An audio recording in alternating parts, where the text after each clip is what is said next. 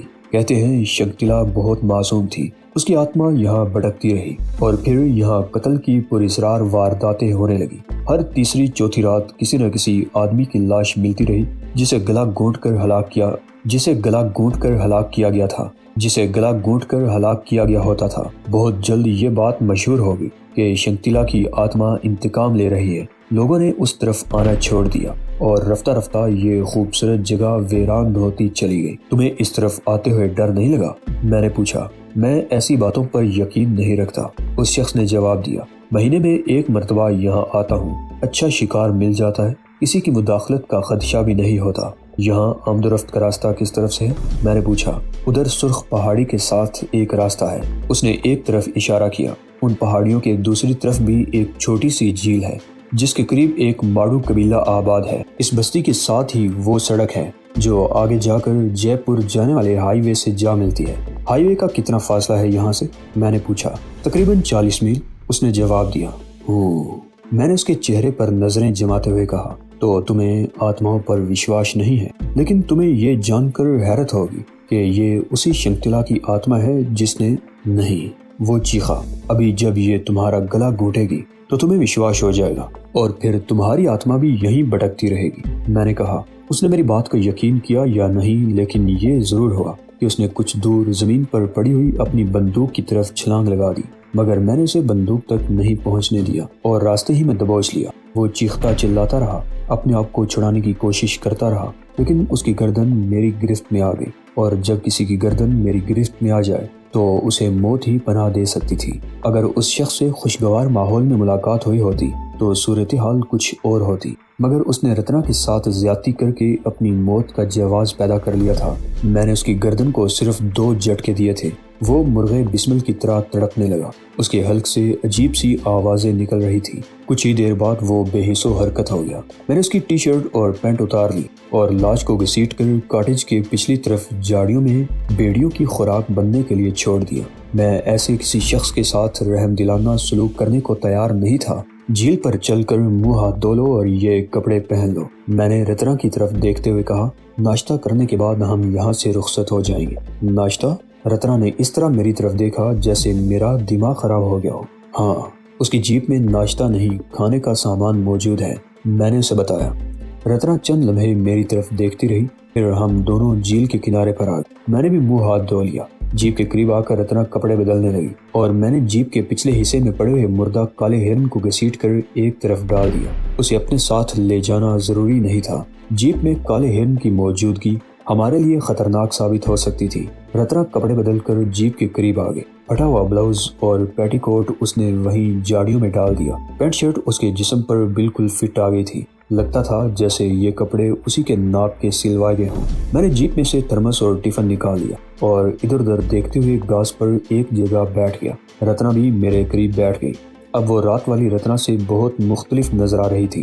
رات کو تو کسی انجانے خوف اور سردی نے اسے ادموا کر کے رکھ دیا تھا۔ میں نے ٹفن کھول لیا۔ ایک ڈبے میں پراٹھے تھے، دوسرے میں آلو اور میتھی کی بھجیا اور تیسرے میں مرغی کی بنی ہوئی رانیں تھی۔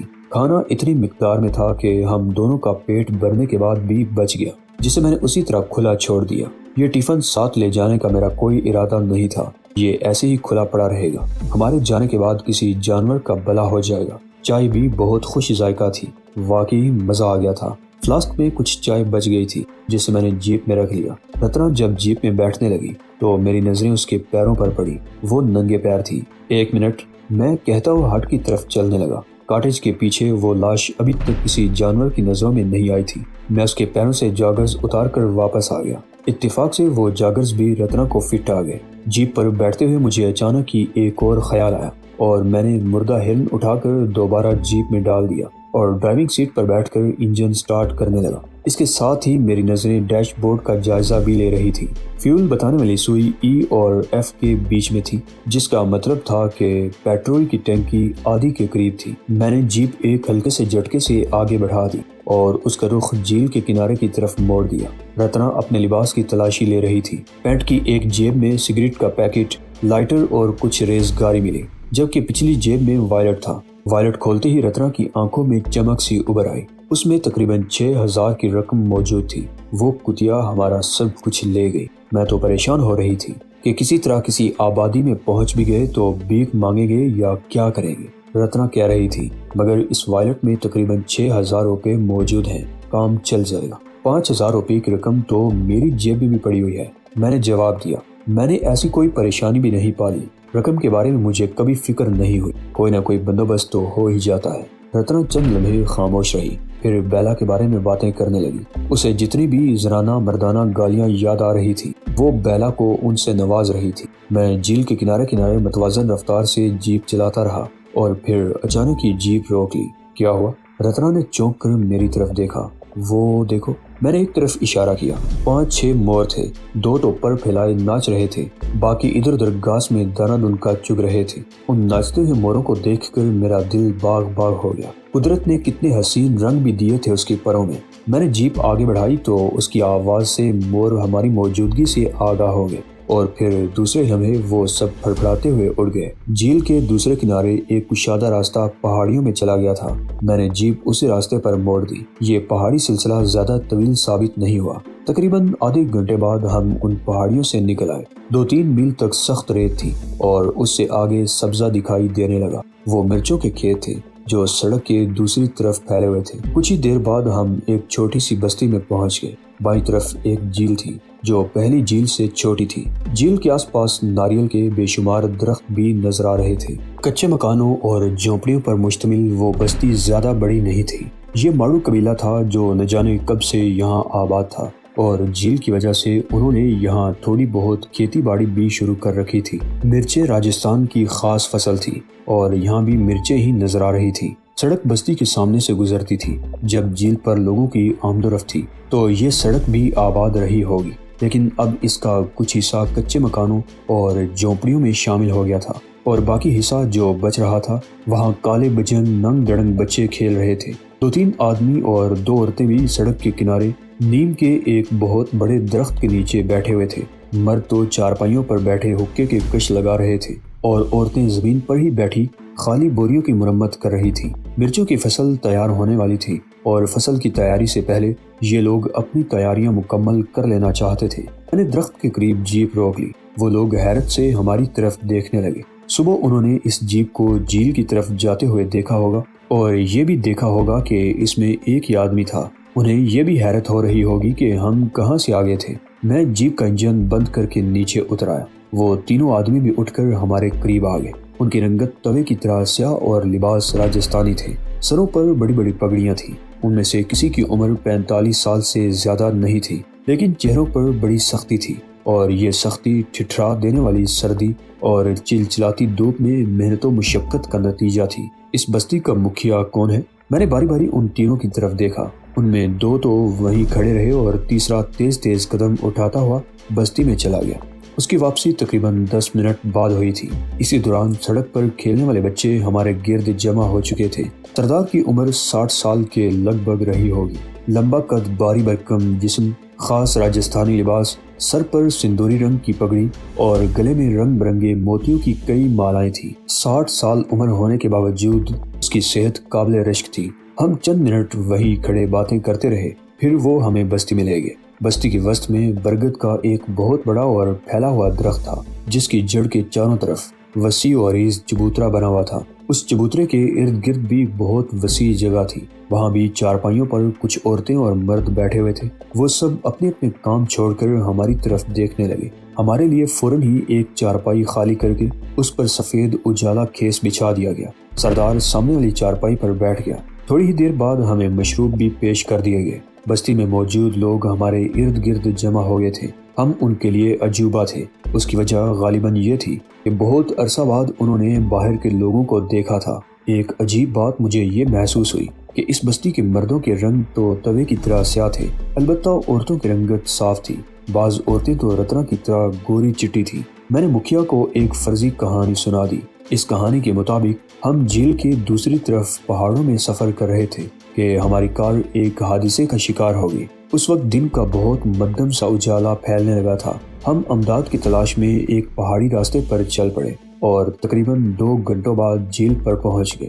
ہمارا خیال تھا کہ وہاں آبادی ہوگی اور ہمیں کوئی مدد مل جائے گی، مگر وہاں ایک آدمی کی لاش پڑی ہوئی تھی جسے گلا گھونٹ کر ہلاک کیا گیا تھا۔ ہم نے جھیل کے آس پاس چاروں طرف دیکھ لیا مگر ہمیں کوئی اور انسان دکھائی نہیں دیا۔ البتہ شکار کیا ہوا ایک کالا ہرن جیپ میں پڑا ہوا ملا۔ ہم اسی جیپ پر بیٹھ کر اس طرف آئے ہیں۔ وہ شکاری ہر مہینے اس طرف جاتا تھا۔ مکھیا نے میرے خاموش ہونے پر کہا۔ ہم نے کئی مرتبہ اسے منع کیا لیکن وہ نہیں مانا۔ اسے آتماؤں پر وشواس نہیں تھا اور آج آخر کار اس بھٹکی ہوئی آتما کا شکار ہو ہی گیا۔ مکھیا چند لمحوں کو خاموش ہوا اور پھر اس آتما کی کہانی سنانے لگا جو ہم اس شکاری سے بھی سن چکے تھے۔ اس کے علاوہ کبھی ہم نے کسی کو اس جھیل کی طرف جاتے ہوئے نہیں دیکھا۔ مکھیا کہہ رہا تھا، جے پور سے آنے والا وہ شکاری ہر مہینے ادھر آتا تھا اور کئی ہرن شکار کر کے لاتا تھا۔ یہاں آ کر 2 ہرن ہمارے حوالے کر دیتا، گوشت ہمارے کام آ جاتا اور کھالیں صاف کر کے ہم اسے دے دیتے۔ ہرن کا گوشت، خاص طور پر کالے ہرن کا گوشت بہت مزے کا ہوتا ہے۔ شکار کیا ہوا وہ کالا ہرن جیپ میں رکھا ہوا ہے۔ میں نے اس کے خاموش ہونے پر کہا، اسے اتروا کر گوشت بنوا لو، کھال بھی تم رکھ لینا، ہمیں اس کی ضرورت نہیں۔ میں چند لمحوں کو خاموش ہوا، پھر بولا، آگے کی بستی یہاں سے کتنی دور ہے؟ میرا مطلب ہے کوئی ایسی بستی جہاں پولیس کو اس لاش کے بارے میں اطلاع دی جا سکے۔ پولیس کو خبر کرنے کا کوئی فائدہ نہیں، مکھیا نے جواب دیا۔ وہ شکاری ایک بھٹکی ہوئی آتما کے انتقام کا شکار ہوا ہے اور پولیس اس آتما کا پتہ نہیں لگا سکتی، اور ویسے بھی اس لاش کا اب کچھ نہیں بچا ہوگا۔ بھیڑیے اور دوسرے جانور اسے چٹ کر گئے ہوں گے۔ تم لوگ پولیس کے پاس جاؤ گے تو وہ تمہیں ہی پریشان کریں گے، بلکہ میری مانو تو اپنے یہ حلیے بھی بدل لو۔ اس علاقے کی بستیوں میں شہر کے رہنے والوں کو تو پولیس والے ایسے ہی تنگ کرتے رہتے ہیں۔ میرے منہ سے گہرا سانس نکل گیا۔ روح والی کہانی کی بات بن گئی تھی۔ اس بستی کے لوگ اور مکھیا کوئی شریف آدمی ہی تھا جو ہمیں آگے متوقع پریشانیوں سے بچانا چاہتا تھا۔ ہرن جیپ سے اتروا لیا گیا۔ ہم وہاں سے رخصت ہونا چاہتے تھے مگر مکھیا نے ہمیں روک لیا اور پھر دوپہر کا کھانا ہم نے وہیں کھایا۔ ہمارے کھانے میں دوسرے لوازمات کے علاوہ کالے ہرن کا بنا ہوا گوشت بھی شامل تھا جو واقعی بے حد لذیذ تھا۔ تو دوستو، یہ تھی آج کی ایپیسوڈ۔ مجھے امید ہے کہ یہ ایپیسوڈ بھی آپ لوگوں کو بہت پسند آئی ہوگی۔ تو ملتے ہیں اگلی شاندار ایپیسوڈ میں، تب تک کے لیے اجازت دیجیے۔ اللہ نگہبان۔